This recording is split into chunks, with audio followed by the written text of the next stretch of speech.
Welcome to Vimal commerce my YouTube channel. जो लोग पहली बार इस चैनल को देख रहे हैं वो सब्सक्राइब करें और बेल आइकन को दबाना ना भूलें। इससे ये होगा मैं जो भी वीडियो डालूंगा ईजिली आपके पास अवेलेबल हो जाएगा। अब बात करते हैं, इससे पहले मैंने आपको रिटायरमेंट और पार्टनरशिप के कुछ वीडियोस डाले हैं, प्रैक्टिस करवा रहा था। रिटायरमेंट और पार्टनरशिप के बाद आता है एक टॉपिक और वो डेथ ऑफ पार्टनरशिप, यानी साझेदार की मृत्यु।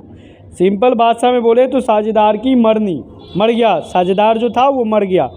तो डेथ ऑफ पार्टनरशिप जो चैप्टर का नाम है वो है मेरा death of a partner. Partnership नहीं, death of a, slip of tongue हो गया था, पार्टनरशिप बोला था मैंने।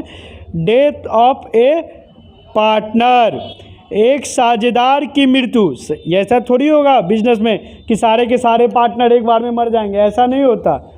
कोई एक साझेदार की मृत्यु हो जाएगी। तो देखिए रिटायरमेंट क्या होता है ना, रिटायरमेंट एक सर्टेन डेट को होता है। कोई भी पार्टनर जब रिटायर होता है तो वो सोच समझ के रिटायर होता है। वो कि मैं 31 तारीख को रिटायर होऊंगा, कोई भी डेट को रिटायर होऊंगा, तो वो पहले से डिसाइड कर लेता है कि मैं इस डेट को रिटायर होने वाला हूँ। तो उस डेट को सारे पार्टनर मिलके अपना पीएल बैलेंस शीट सारा ट्रीटमेंट कर लेते हैं। लेकिन मरण और जन्म पे किसी का अधिकार नहीं है, सब ऊपर वाले के हाथ में है, कौन कब आएगा और कौन कब जाएगा। तो मरनी और जन्म पे किसी का अधिकार नहीं है। इसी तरह डेथ ऑफ पार्टनर में क्या है ना, कोई भी पार्टनर कभी भी मर सकता है, कोई भी इंसान कभी भी दुनिया से जा सकता है। तो ये डेथ ऑफ पार्टनर है कि पार्टनर मर गया। तो अब बोलिएगा सर ये तो एक अलग चैप्टर आ गया, अलग टॉपिक है। बस कुछ नहीं, सारा चीज़ सेम है। जितना हमको रिटायरमेंट ऑफ पार्टनर में काम करना है उतना ही काम डेथ ऑफ पार्टनर में भी करना है। हमको इसमें भी सेक्रीफाइसिंग गेनिंग रेशियो निकल जाएगा, ठीक है। पार्टनर मरेगा तो गुडविल, वो सारा काम। तो हमको नहीं लगता कि मैंने रिटायरमेंट चैप्टर आपको पढ़ा दिया है, तो डेथ चैप्टर में ज़्यादा उतना पढ़ाने का कोई ज़रूरत है।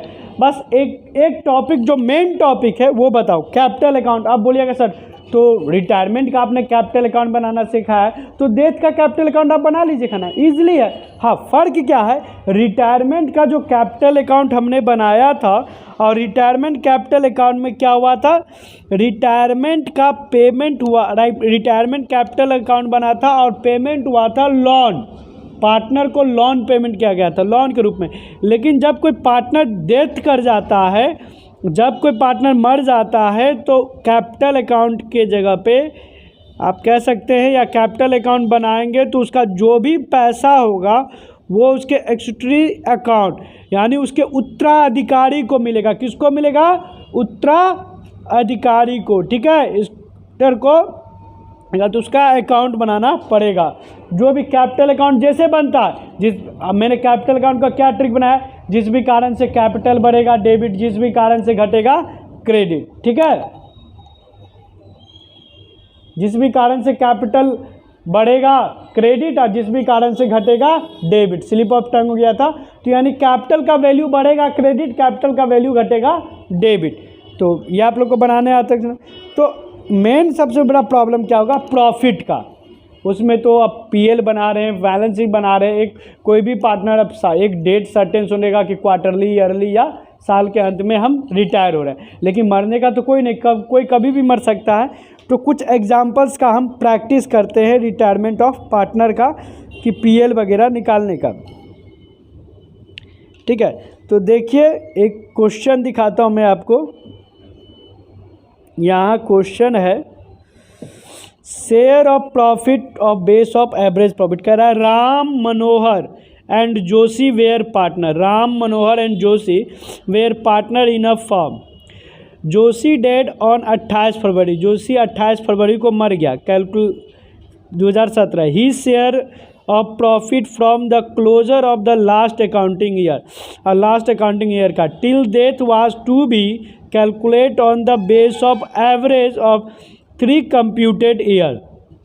3 साल का एवरेज प्रॉफिट दिया हुआ है, उस पर आप इसका प्रॉफिट कैलकुलेट कीजिए। यानी कब 28 फरवरी 2017 को मर गया, तो अभी हम लोग ने अपना प्रॉफिट कैलकुलेट किया भी नहीं है। तो इसीलिए कह रहा है कि उनका 3 साल का पिछले 3 ईयर का प्रॉफिट दिया हुआ है। 14, 15, 16 का 14 में 17, 8, 9 हुआ रिस्पेक्टिवली। अब इसका आप कैलकुलेशन कीजिए कि वो कब का कीजिए। Calculate the Joshi profit till date of pass necessary journal entry. आप जर्नल एंट्री पास किए कब मरा? 28 फरवरी 2017 को। तो देखिए एवरेज प्रॉफिट कहाँ है निकालने के लिए, तो आपको पता है एवरेज प्रॉफिट निकालने का सिंपल तरीका। 3 साल का प्रॉफिट दिया हुआ है, 7,000 दिया हुआ है, 8,000 दिया हुआ है, 9,000 दिया हुआ है ना। 3 ईयर का प्रॉफिट है तो तीनों को ऐड कर देंगे और 3 से डिवाइड करेंगे तो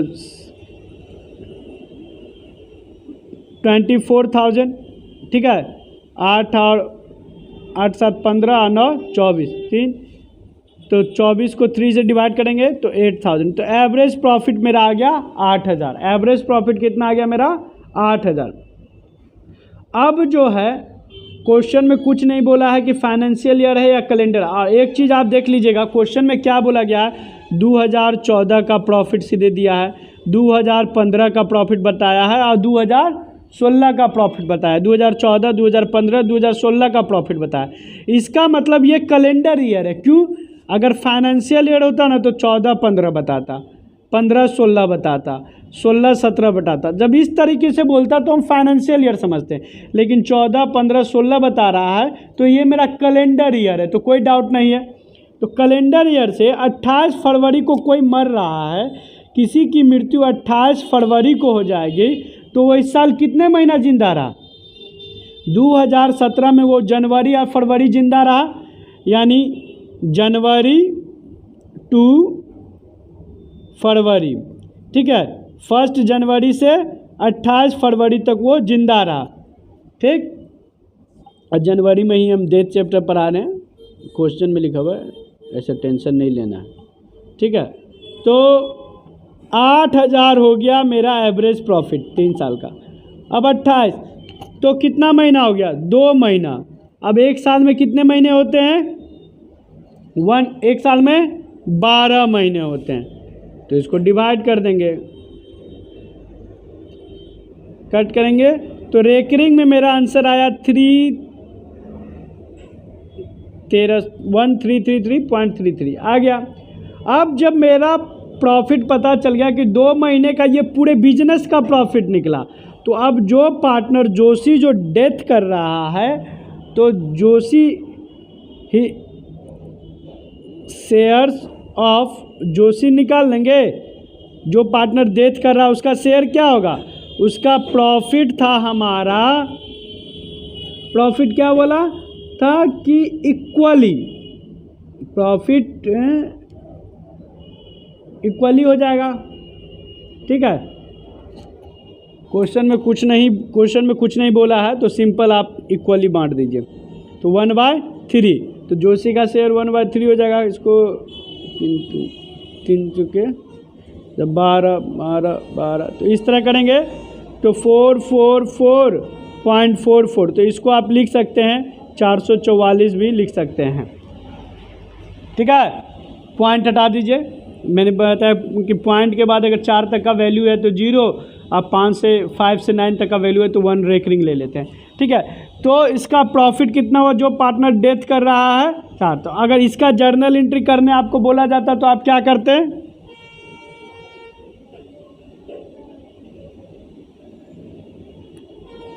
जर्नल एंट्री आप करते हैं प्रॉफिट एंड लॉस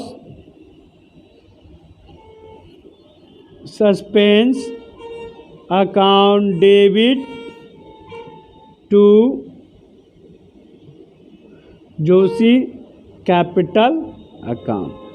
जो प्रॉफिट होगा 444 लिख देंगे, ठीक है। कोई दिक्कत?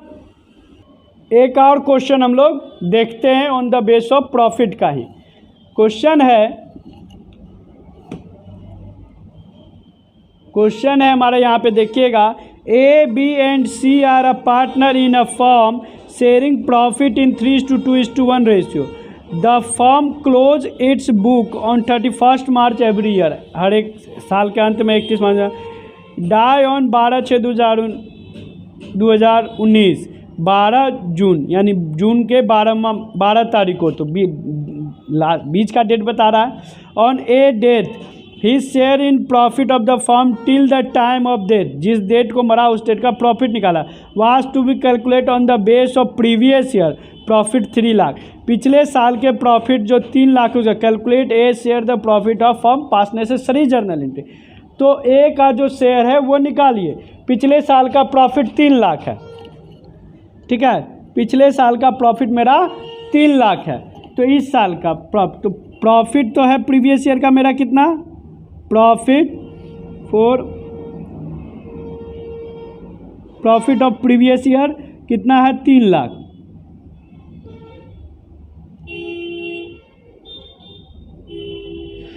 ईयर का हो गया. लेकिन अब वो कब, 1 अप्रैल से 1 अप्रैल टू 12 जून 2019 तक में.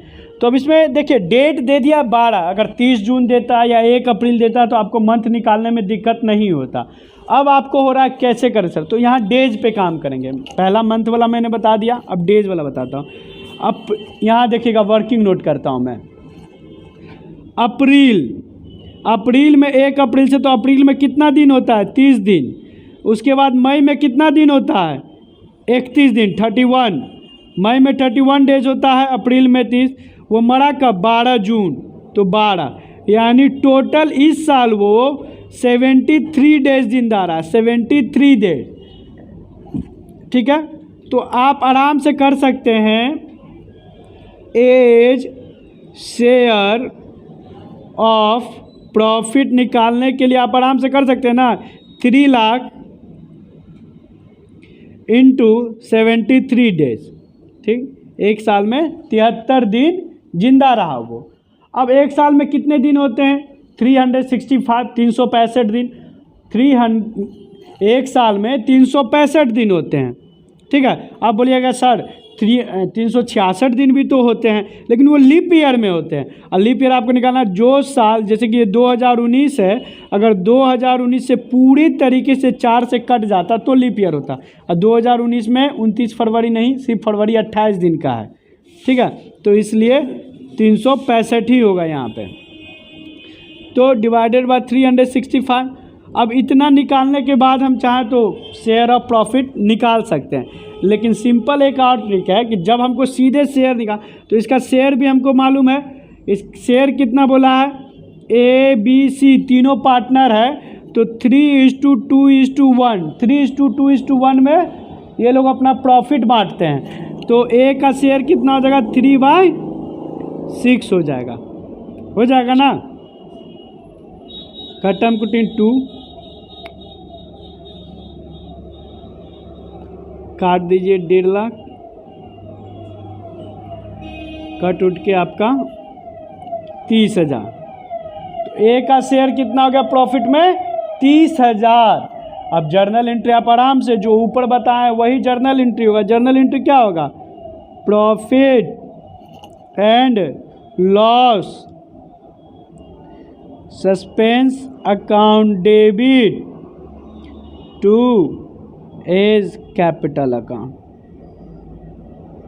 ठीक है, 30,000 हो गया. ये था on the base of profit. On the base of profit.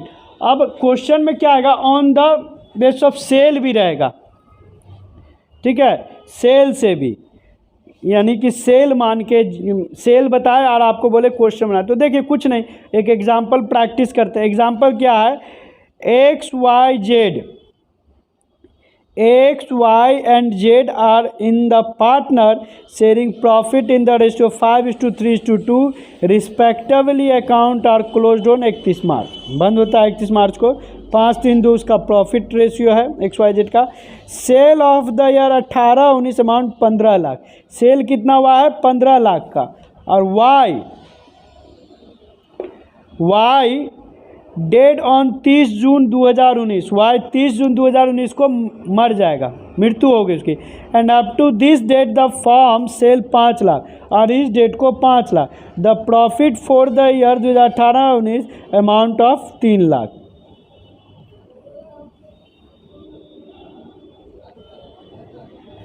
अब पहले देखिए ऑन द सेल बेस बोला है तो क्या कुछ नहीं करना, एक्स वाई जेड रेशियो क्या बोला था उसका 5-3-2, 5-3-2, तो इसको लिख सकते हैं आप 5/10, 3/10, 2/10। अब देखिए टोटल सेल्स प्रॉफिट, ठीक है, 2018-19 में वो जिंदा था तो सेल कितना हुआ था 15 लाख, 15 लाख का सेल हुआ था। अब प्रॉफिट कितना हुआ था 3 लाख का, 15 लाख का सेल हुआ था और 3 लाख का प्रॉफिट हुआ था, ठीक है। अब वो 30 जून 2019 को वो मर गया, 30 जून 2019 को मर गया तो टोटल सेल कितना था 5 लाख। प्रॉफिट हमको पता नहीं, वाट प्रॉफिट क्या है पता नहीं, तो प्रॉफिट पता चल जाएगा तो उसका शेयर निकाल लेंगे। क्रॉस मल्टीप्लिकेशन आपको हम सिखाते हैं, क्रॉस मल्टीप्लिकेशन। क्रॉस मल्टीप्लिकेशन यानी कि क्या करना आपको 5 लाख क्रॉस 5 लाख को 3 से गुना कर दीजिए, 3 लाख से। अब 15 लाख से डिवाइड कर दीजिए 15 लाख से, ठीक है। 50 कट 3 और यहाँ कट करिएगा तो आपका आ जाएगा 1 लाख। तो प्रॉफिट कितना होता मेरा 1 लाख, ठीक है, एक ट्रिक 1 लाख होता। अब जब आपको पता चल गया तो डेट कौन हो रहा है वाई का शेयर कितना है 3/10, तो 1 लाख इंटू 3/10 कट 30,000, और जर्नल एंट्री बोलता तो आप कर ही लेते हैं, ठीक है। ये एक तरीका था, इसी क्वेश्चन को दूसरे तरीका से भी बना सकता हूँ, तो ये तो कंपैरिजन मैंने करके बता दिया। एक तरीका क्या था, या और लिख सकते हैं, या अल्टरनेटिव तरीका। आपको पता था कि जब मेरा से 3 लाख प्रॉफिट हुआ तो सेल मेरा कितना था 15 लाख, यानी जब ने 15 लाख का सेल किया 3 लाख प्रॉफिट, तो कितना परसेंट 100 से इंटू कर दिए, 0 कैंसिल, 3 कैंसिल 13, यानी 20%।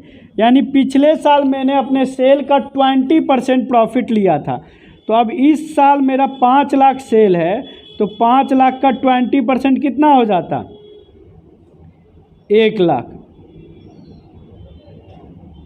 सिंपल। तो आप या तो मेरे इस तरीके से बना सकते हैं या इस तरीके से बना सकते हैं, किसी भी तरीके से बनाएंगे आपको सिंपल वही आंसर आने वाला है। ये था on the base of sale, इससे पहले मैंने बताया on the base of profit. तो ये था डेट ऑफ पार्टनर का मेन टॉपिक, प्रॉफिट निकालने वाला। बाकी जो रिजर्व है, गुडविल ट्रीटमेंट है, वो सेम है, और जो भी चेंजिंग है मैं बताने का पूरा कोशिश करूँगा और वीडियो में डालूंगा। तो आज के वीडियो के लिए बस इतना काफ़ी है। मिलते हैं नेक्स्ट टॉपिक के साथ नेक्स्ट वीडियो में। तब तक चैनल के साथ बने रहें, लाइक करें, शेयर करें और कमेंट करें कैसा लगा। कोई टॉपिक में प्रॉब्लम है तो मुझे बोले, मैं उसे सॉल्व करने की पूरी कोशिश करूँगा।